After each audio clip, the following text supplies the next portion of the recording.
And welcome into the latest edition of Oh Mama, a look back at the 2008 black and gold defense, brought to you by our good friends at South Hills Kia. Hi, I'm Chris Mack of 93.7 The Fan, and here once again at the 93.7 The Fan YouTube page to take a look back at the last Super Bowl Steelers team. The outfit in 2008 that was definitely led by the defense, helped along, obviously, by a Hall of Fame quarterback and a famous catch by Santonio Holmes in the corner of the end zone in Super Bowl 43, but led by the defense that was at the core of everything they did in those Super Bowl 40 and Super Bowl 43 seasons. And this week, we go in a little bit of a different direction. Not a player, not even a coach, but someone who helped build those teams as a scout, a member of the personnel department for those Pittsburgh Steelers teams, former Buffalo Bills general manager, Doug Whaley. And Doug, this whole Oh Mama series has been about looking back at the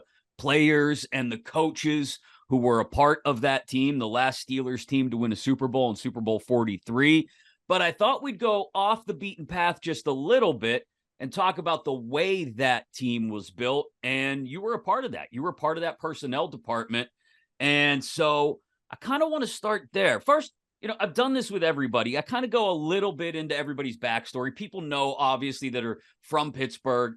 They know you're a Pittsburgh guy as well. You go to Upper St. Clair. You win a state title game at Upper St. Clair. You could argue 2 state championships. I know you guys still argue that you beat Central Catholic that first year, even though you didn't play in the state title game. And then you go off to Pitt, right? And your football career and the way it started, I guess, when you play for a legendary coach like Jim Render at Upper St. Clair, is that what helps infuse in you your thinking about the game of football and how you develop a love of the game and the intricacies of the game? Or did that come to you much earlier? I guess, how did Doug Whaley, for those that don't know about little Doug, before Upper St. Clair, before Pitt, how did you fall in love with the game of football, and how did you grow to become, the personnel guy that you've become today?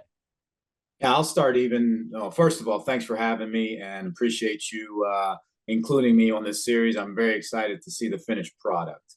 My love of football actually started when I was 5 years old. I have an older brother that was 5 years older than me, and he played football, and my dad was a coach.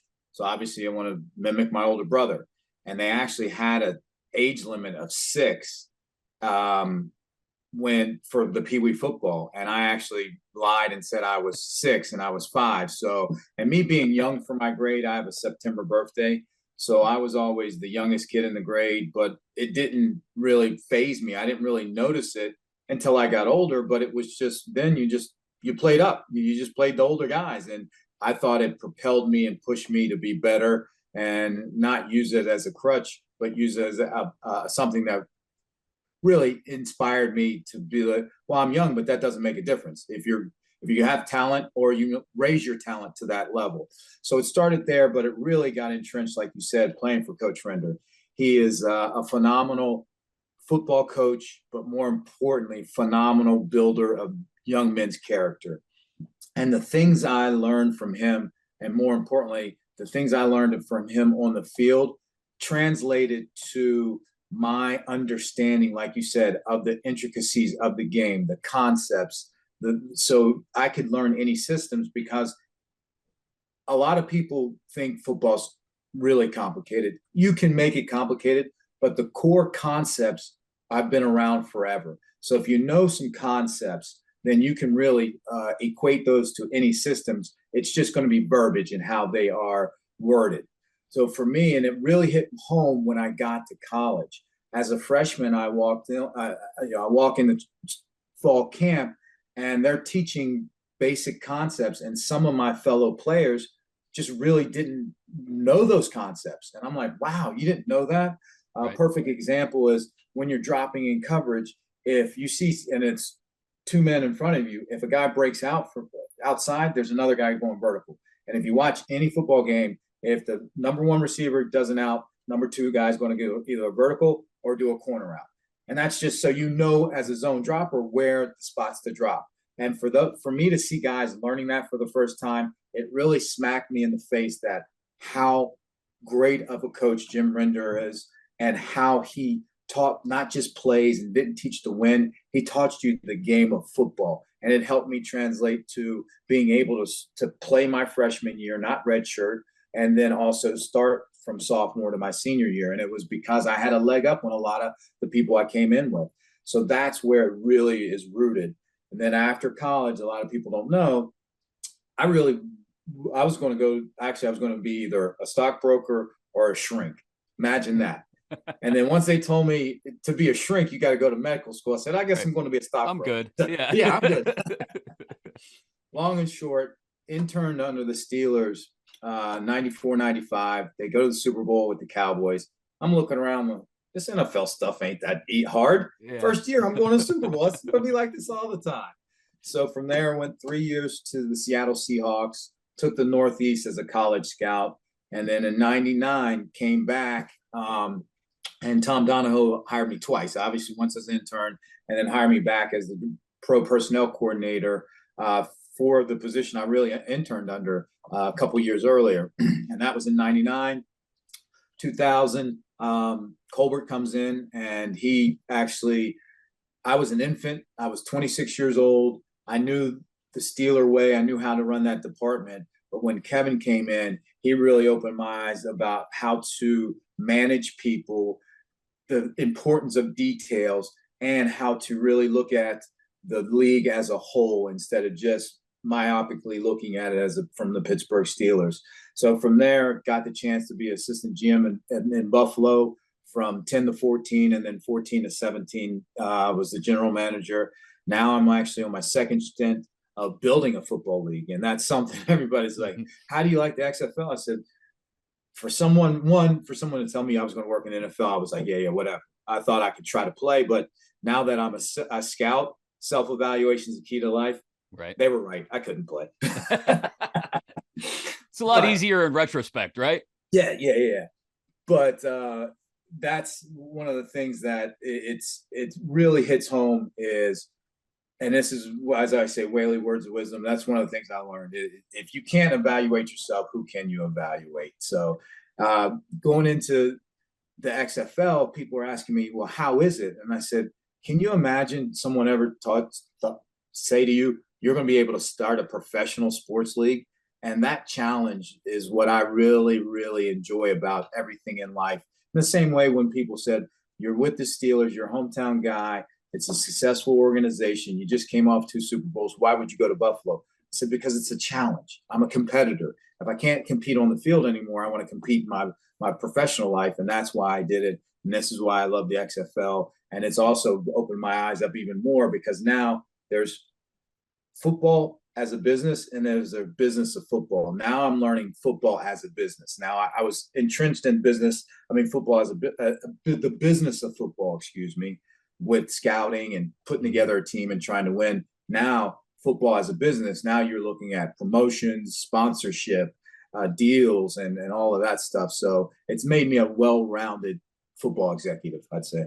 Well, let me go back to your first, the first time you walk into the Steelers facility as an intern, right? And you mentioned the Steeler way. And there's this, everybody knows the story. I think most Steeler fans know the story at this point. If not, the nutshell version is Bill Nunn is brought in to run the scouting department from his job at the Pittsburgh Courier, where he was the sports editor, because Dan Rooney knew he needed somebody to run the football side of things. And that's what is at the heart of building the 1970s Super Steelers. You look at all the guys from HBCUs who otherwise probably never would have been uncovered, but for Bill Nunn and the scouting staff that he put together. What did you find when you came in as an intern and then came back in 99? What did you find about those guys that had trickled its way down into what and permeated what is now known as the Steeler way? What from Bill Nunn and his generation continued to be a part of the process when you came in? And first of all, it was, don't overthink it. Don't make it more complicated than it needs to be. And Bill Nunn, absolutely one of the 3 men in my life that has gotten to me to where I am today, and the things that I've accomplished.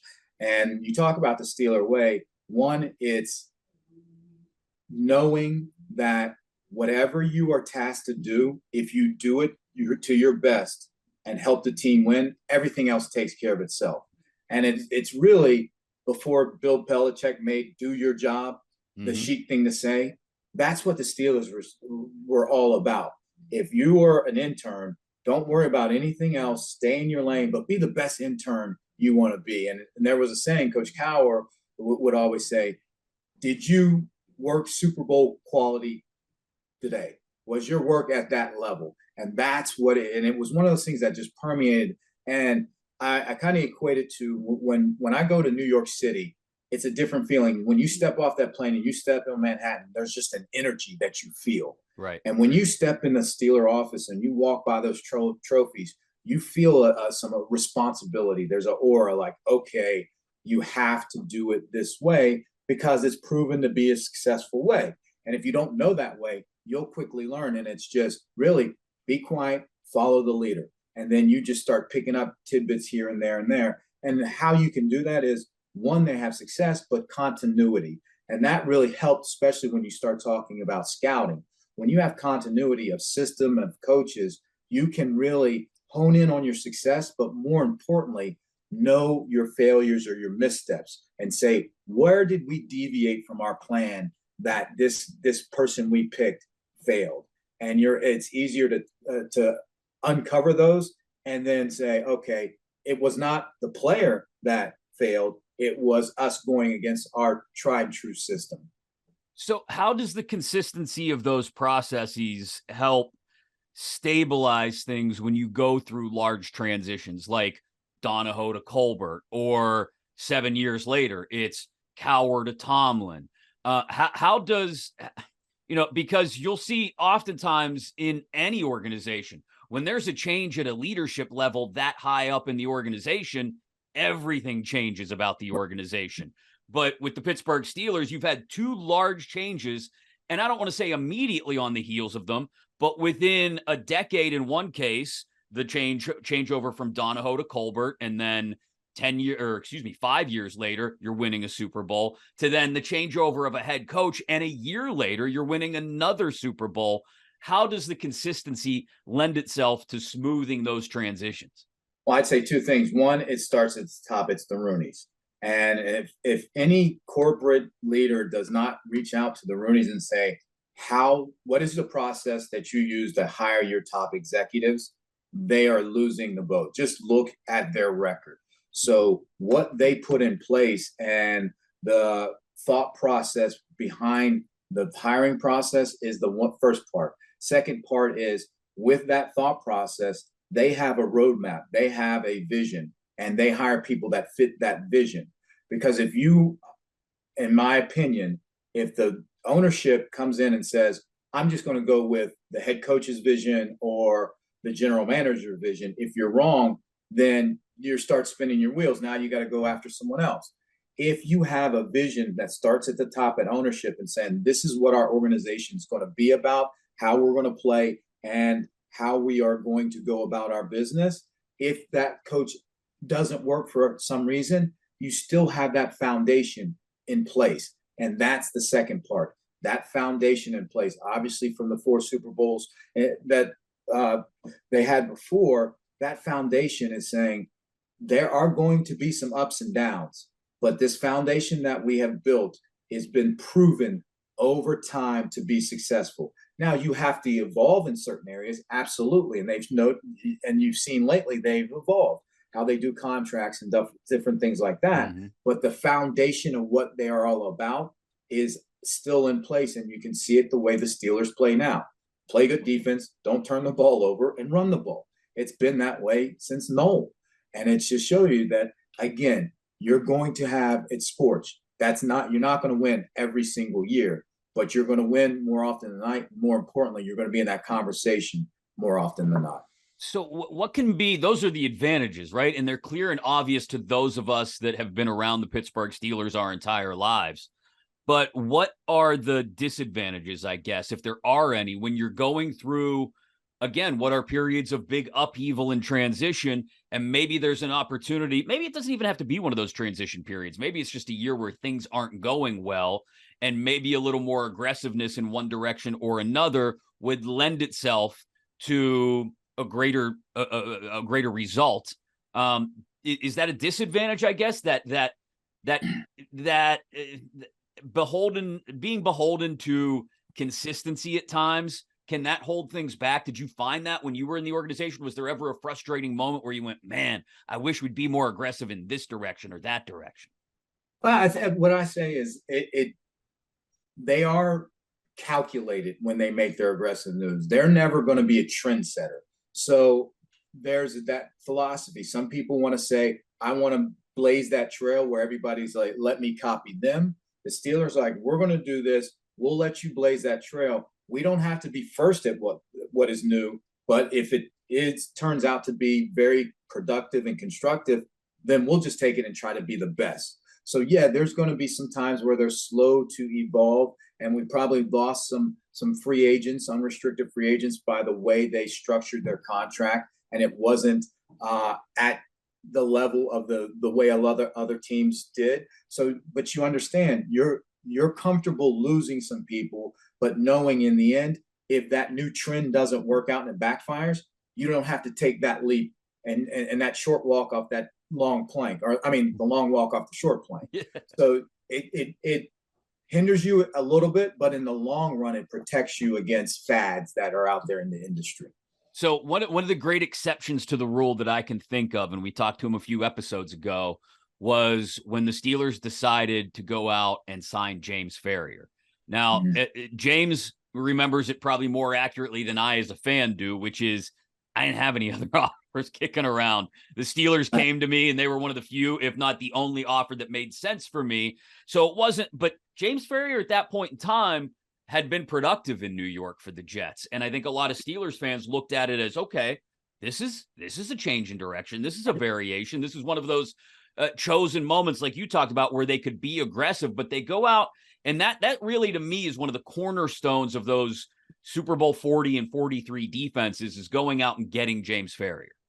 No doubt about it. And also I'll throw in Justin Hartwig that year we signed as a free agent as well. And that was a preimpetus of hiring Kevin Colbert. He came from the pro side, so he's heavily involved in unrestricted free agency. And they were a little more mainstay part of their signing in Detroit. So when he came in, he actually laid down the roadmap to say, hey, we can be calculated in free agency. We don't have to go out there and be what we call those first week signings, those press clipping signings. We don't. But if we can get value free agents like a James Ferrier, like a Hartwood, those type of guys, we can get those guys, you'll get a better return on your investment. And that first class was just gangbusters. I mean, just gangbusters. And obviously with that Ferrier, he was the linchpin of that defense. We had some great personalities, but I'll tell you this much. In that building, everybody on the defense, I wouldn't say coward, but basically said, if Ferrier says it, he didn't say much. That's the guy. They all looked to him. When things were tough, they looked to him. When he said anything, everybody would be like, all right, Potsy said it, let's roll. So I want to get to the building of the rest of that defense that you alluded to there, and the personalities that made up that defense that won 2 Super Bowls, particularly in 2008. But before I do that, the corners, and this is about the 2008 defense, but we haven't talked a lot yet to this point in the series about Ben Roethlisberger. James Ferrier did bring him up a couple weeks ago. Casey Hampton brought him up at one point, I think. But when you're and I don't know if you're in the room, maybe you can describe to people what the draft day dynamics are like. Yeah. It's not Kevin Costner and Dennis Leary arguing in front of the entire staff, maybe like the movie Draft Day. But when the draft comes around where Ben Roethlisberger is a part of it and things are playing out, right? Like there's the Eli Manning drama with the Chargers. He doesn't want to go there. And then the Giants come along and there's Phillip Rivers. And what was the thinking in the room that weekend and leading up to that draft? And as it plays out, does it go according to legend and lore that Dan Rooney raises his hand and says, we ought to take the quarterback, even though Bill Cowher wanted the offensive lineman from NC State? Or was it a little bit more involved and deliberate than that? It was a lot more involved and deliberate. And I tell people the one thing about draft day, it's real spurts of high intensity, and then long stretches of boredom. So the hardest part about the draft process is similar to practice, is the process leading up to draft day, the draft meetings. That's where you put your work in. That's where you have your discussions. That's where you talk to Mr. Rooney, and we're saying, all right, we have the draft board up going on. And then we used to do mock drafts where basically it was essentially putting a cluster of names together and saying, we're on the board, who would we pick and why? And that's when Mr. Rooney was like, hey, I like the quarterback. Coach Tower was like, hey, I kind of leaning towards the lineman, but Kevin Colbert was steadfast saying we have to get a quarterback, especially where we were drafting, hoping we won't draft that high again. Mm-hmm. That those are the only times you can get those, you have a better chance of getting those marquee quarterbacks. And in Colbert's mind, and really in the scouting department mind, it was going to go Eli first, Roethlisberger second, and then Phillip Rivers third. And we thought we were going to get Phillip Rivers. And Kevin Colbert loved Phillip Rivers. He goes, I don't care about his release. I love his competitiveness. I love he's a winner. I just love everything. Coach's son, all of that stuff. Check mark, check mark, check mark. So we were really sitting there saying, all right, how it goes, Phillip Rivers is our guy. During draft day, obviously, all that drama with Eli Manning. And then when Phillip Rivers gets picked by San Diego, by New York, we're like, wait a minute, what? And we're all looking around, and I swear it was one of those episodes of Punk. We're looking at the cameras like, and we're calling, hey, what was that pick? Because you have people at the draft saying, repeat that pick. And it was probably maybe 5 seconds where the complete room was silent. And then all of a sudden, everybody just went, we're getting Roethlisberger. And everybody was just super excited. Couldn't believe we were going to be able to get him. We just thought because of his measurables, his physical ability, and what he did in college, that people would jump on that over Phillip Rivers because there were some questions. So we were ecstatic. And again, it was something that we didn't plan on happening, but preparation helped us be ready for that event if it did. So were you worried then? And then I do want to pivot to the defense, but were you worried at that point? Or was the draft room worried that somebody was going to jump ahead of you for Roethlisberger? And do you start to make calls to try and protect against that or find out what's going on around the rest of the league? Well, so before the draft, I was the person who would call all the teams in front of us and behind us to kind of gauge what they're thinking. Hey, are you thinking of moving up? Maybe, we preface it, hey, we're at this spot. Would you move up to this spot? Would you think of it? And majority of the people that said yes already had an established quarterback. So we felt pretty strongly that no one was going to jump ahead of us, but we did make some calls to some teams ahead of us, but the asking price was too high. And when we looked at it, and that's where you study, hey, what are the needs of these teams ahead of us and behind us? We felt pretty confident that he would still be there, or one of the three going into it would be there without us having to trade up. So let's pivot back now to the defense. And the Super Bowl 40 team is very much, Ben's rookie year and the Super Bowl 40 team, as great as he was in pockets, people forget that, he had the field cut in half for him by Wisenhunt. He had fairly pedestrian numbers at times, but he would come up with superlative plays in singular moments. Even through the playoffs against Indy, against Denver, in those games on the Super Bowl 40 run. As it turns towards Super Bowl 43, though, it does start to become a little bit more about Ben, but the defense also has the core in place that both sides of the ball are really very good. And then Bill Cowher decides to retire. So yeah. What's the feeling in the building and in the organization when Coach Cowher decides to retire? I know the search leans in the direction of one of the guys that's already in the building, either Wisenhunt or Grimm, before Mike Tomlin comes in and apparently just blows everybody's socks off in the interview. Yeah, it was one of those. we all were like, okay, especially knowing what we talked about, Steelers continuity, the familiarity with either Whisenhunt or Grimm, we're just going to pick up where we left off and just keep it rolling. And then it was one of those things where you see this young guy come in, goes behind the closed doors, you don't think anything of it. I'm sitting there, and this was before Google or anything. You're just trying to get as much information on this guy. And I actually had a friend from high school, Terry Hammonds, that went to college with Mike T. So I'm on the phone with Terry, like, tell me about this guy. What's he all about? And he just basically, his answer was an intense, intelligent guy that is a leader of men. Hey, and then when he got it, I always remembered that. And I can still remember the first time he addressed the team as the head coach. And I give it to him. He met the elephant in the room right there. He said, listen, guys, I know change is hard for everybody, and no one likes change.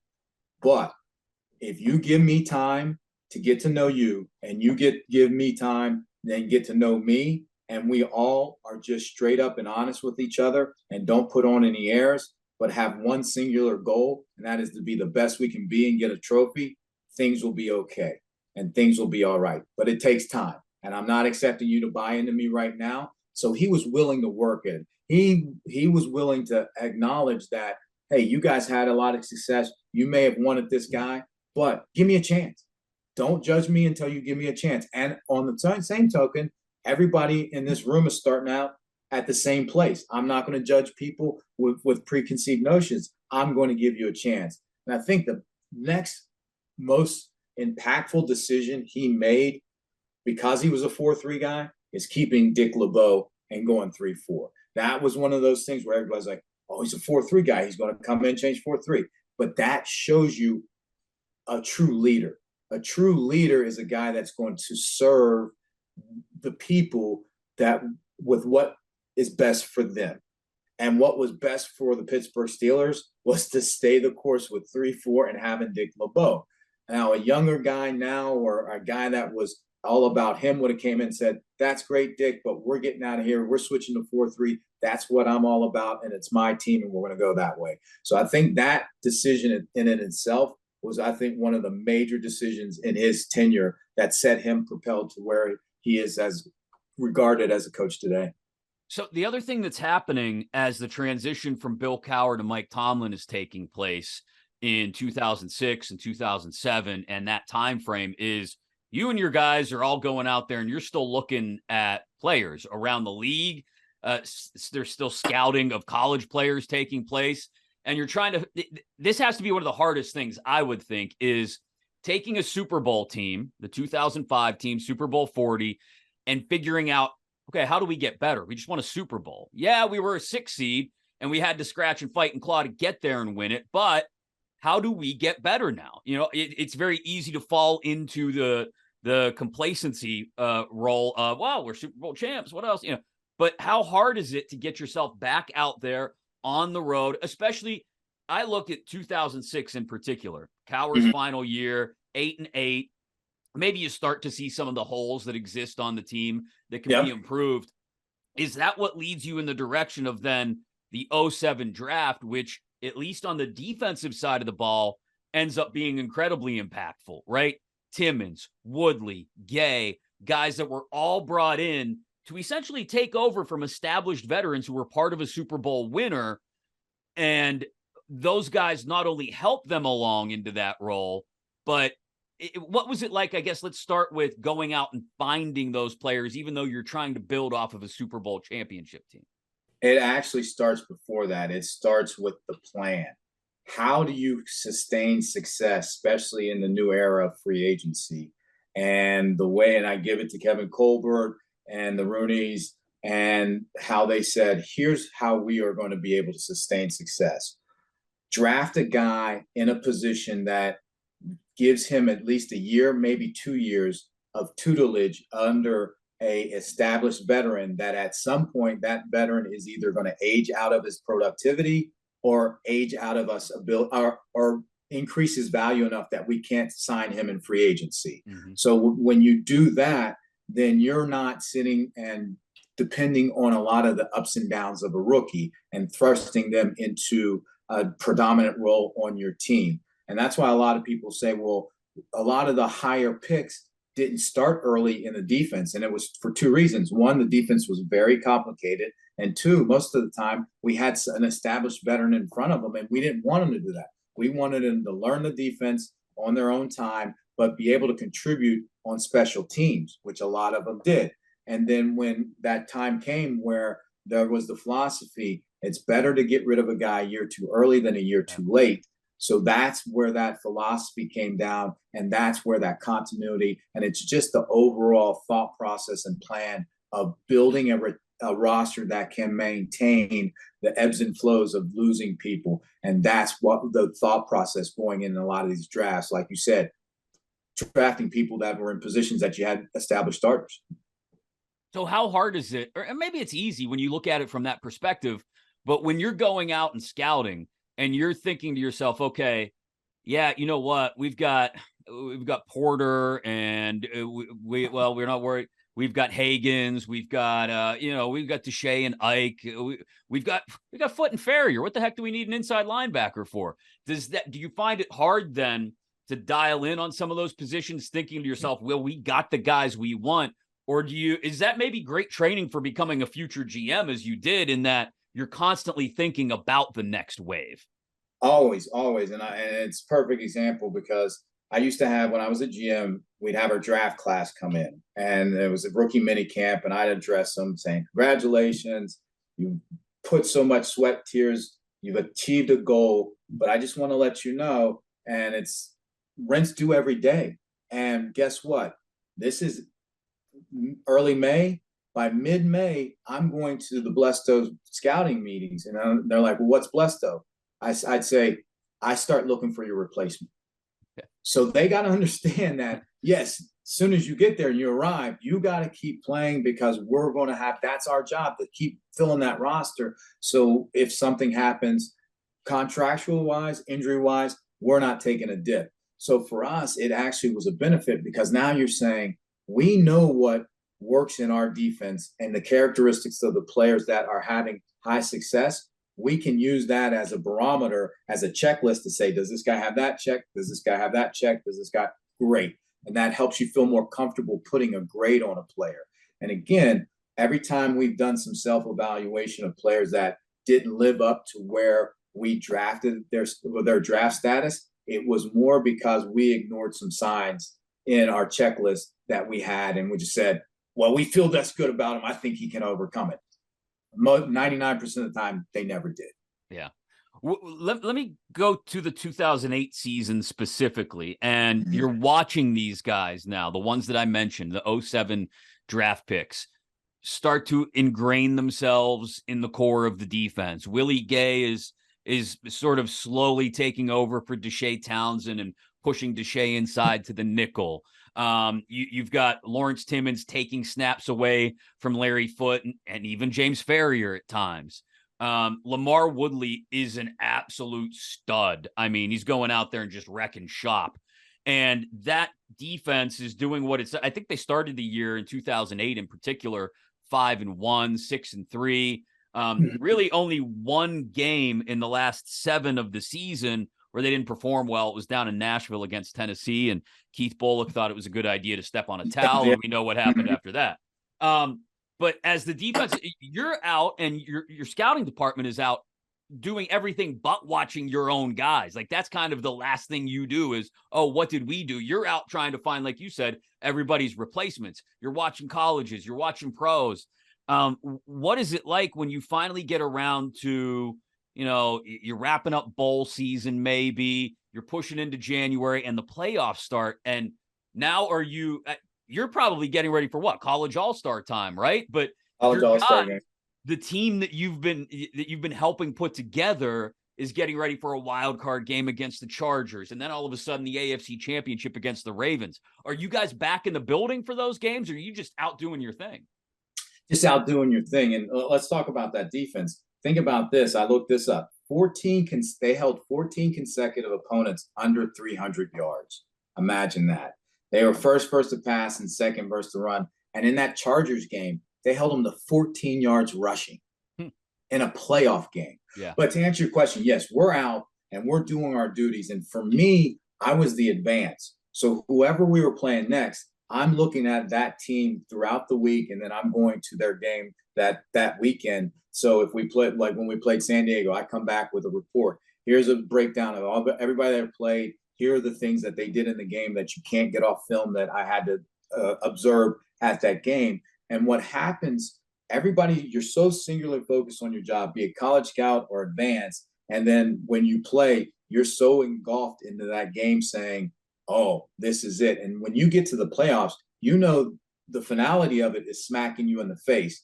So I say all this as that when you're going through it, you don't really get to enjoy it. Right. Because you are so focused and it's such an intense time period that you can't sit back and enjoy it. When I actually enjoyed it the most was now when I see people going through that process, I can reflect and say, oh, I remember that. Oh, and then you can sit back and say that was a very special time. But again, it gets lost in the moment because it's such a do or die situation that you can't sit back and enjoy it, because then you get lax and you have a better chance of not obtaining your goal. So what's the advanced scouts role like then once you do get to the playoffs? The weekend of the wild card game, the Steelers are playing the San Diego Chargers at Heinz Field.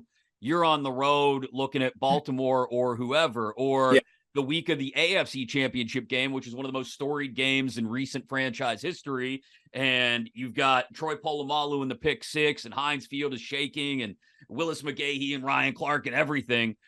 And you're worried about the Eagles and the Cardinals out in Arizona and trying to figure out. Now you're watching two teams. You're not advanced scouting one team. You're advanced scouting two teams. So in the playoffs, that's when I would not have help, because you're advanced scouting two teams. And especially there was times where we didn't know what seed we were. So I'd bring in the college scouts and say, hey, you got to advance this game, advance that game, advance that game. But the AFC championship games and the NFC championship games depend on which one plays first. If the AFC championship, I've had the AFC championship game play first and we lose, I just walk out the stadium. It's like, oh, my work's done here. So I try to get an earlier flight.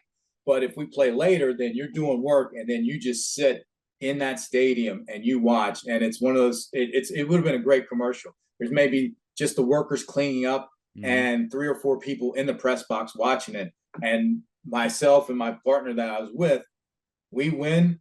It was, that people don't know, but if you're in media, there's no cheering in the press box. Right. No one was going to tell us not to cheer. It was one of those things where you just look at each other and you have that 5-second stare saying all that work that we put in, all those hours in training camp, all those times on the road away from our families, all those airplanes we got into, all those hotels we checked into, it's because of what we're about to experience. And it's one of those just fulfilling moments where it's special to be able to enjoy it with someone that has gone through it and knows what it means. So you just give each other a bear hug and like, all right, let's go celebrate. So what's it like then Super Bowl week? I mean, like we talked about, it's college all-star season, right? Mm-hmm. But it's also, you want to be a part of celebrating the fruits of your labor, like you just described.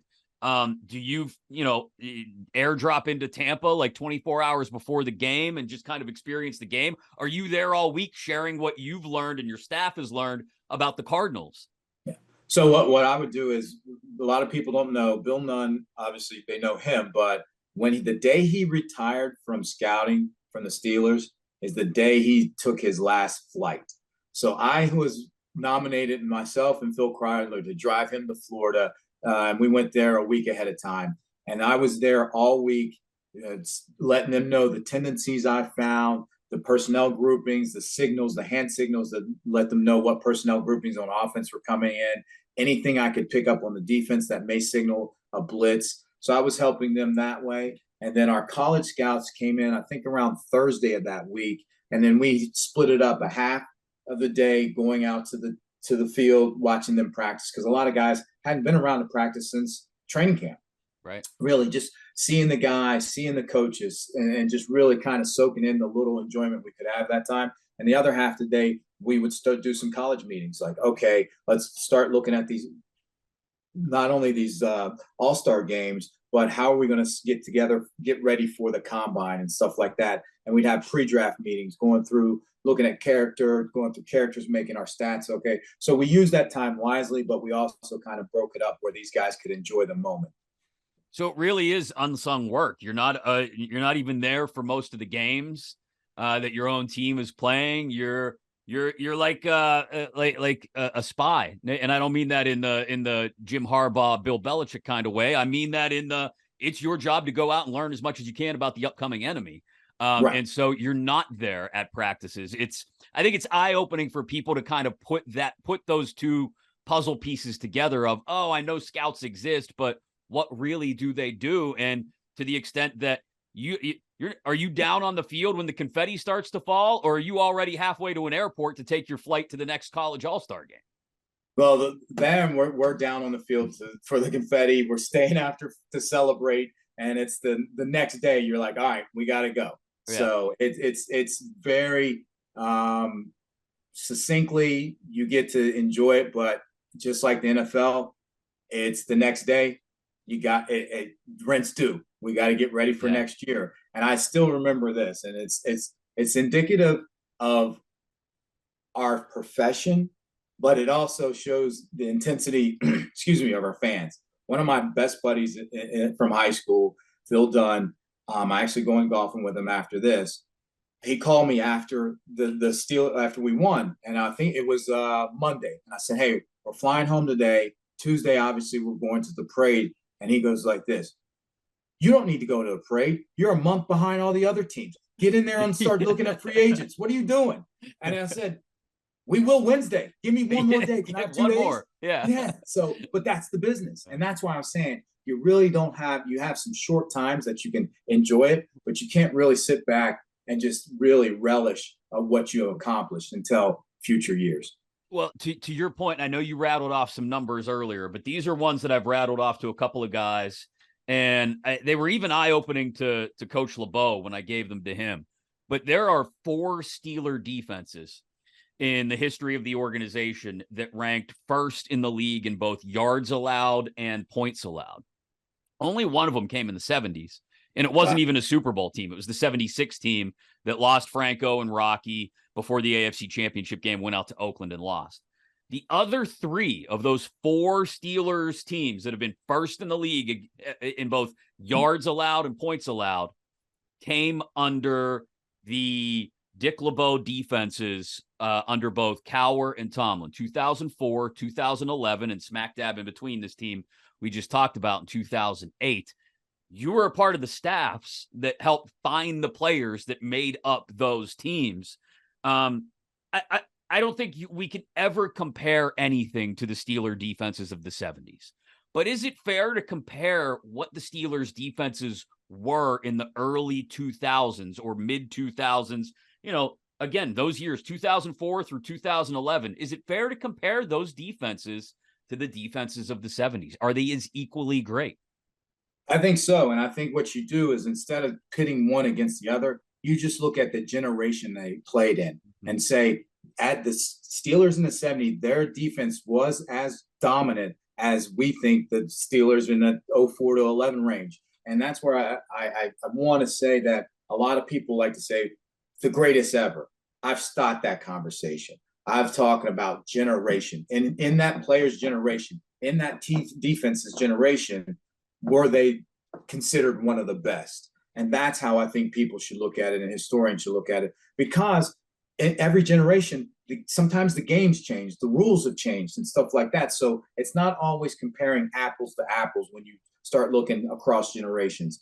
It's apples to oranges sometimes. So to just say in that generation, I think absolutely you can say they were as dominant as the defenses in the 70s.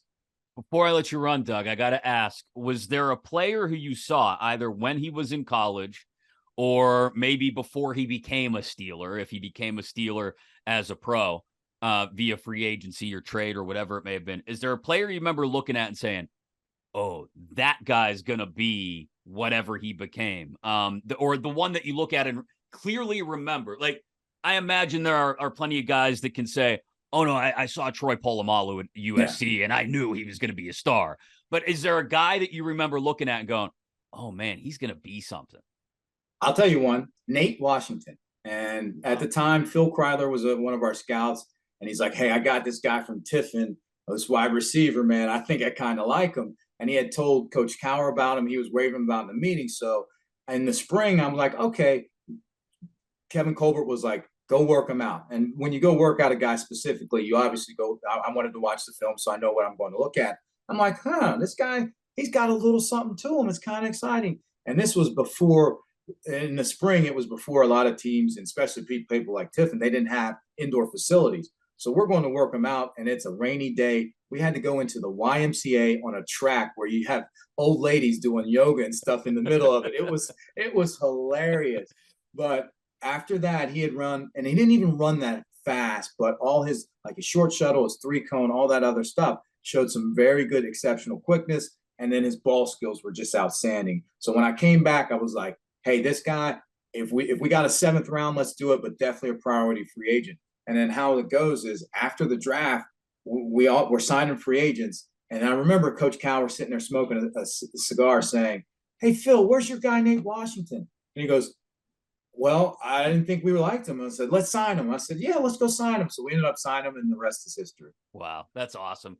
Doug, I got to thank you so much for the time today, talking about that 2008 team, specifically the defense. It was great to get a different perspective. Somebody who wasn't down on the field and wasn't on the sidelines, but was a part of the architecture of the team and building that roster that went on and won the last Steelers Super Bowl championship 15 years ago. Thanks again for the time. I really appreciate it.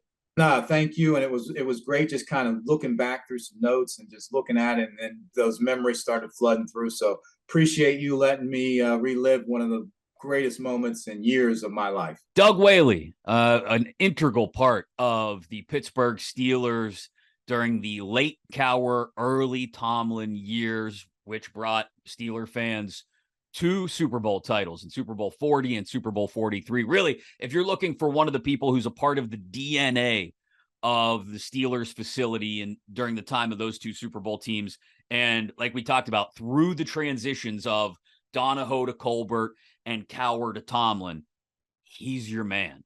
He was there for all of it and was there to help piece together the rosters that ended up winning a pair of Lombardis, including the Pittsburgh Steelers' last one in 2008, which is now, again, still mind-boggling. It's been 15 years since that happened. Thanks again to you for coming to the 93.7 The Fan YouTube page to join us for the latest edition of Oh Mama, look back at the 2008 black and gold defense, brought to you by our good friends at South Hills Kia.